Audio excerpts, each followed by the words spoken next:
sana ang aking mga anak na minamahal. Ako si Maria, ang ina ni Jesus, ang inyong ina na patuloy na inyong sinasamahan sa pagdarasal ng aking banal na sakrisyan.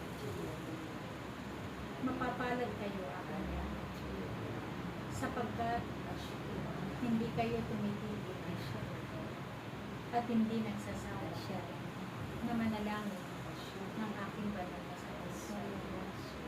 Sapagkat batid na may pangako ang Santo Rosario na ito ang magbibigay sa inyo ng kaligtasan.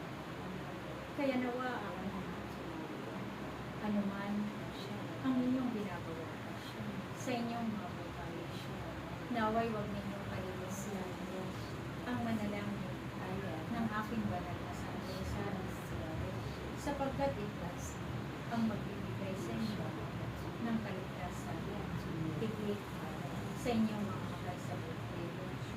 Kaya nawa ang pagpatuloy ninyo ang panalangin ninyo ang inyong bansa na ngayon nagkakaroon ng mga pagsubok.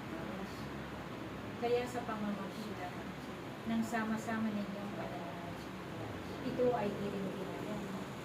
Kaya aking mga huwag kayong magsawang lumapit sa Diyos. Huwag kayong tumuloy sa inyong panalangin at pananampalataya sa Kanya, sapagkat kailangan ay hindi niya kayo pinabahala.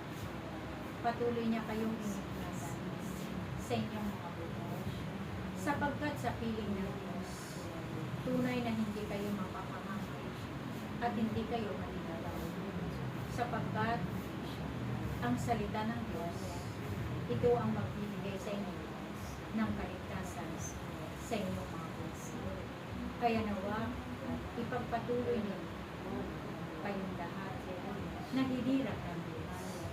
Naway pagsumikapan ninyo na kayo'y makasunod sa Kanyang kalooban.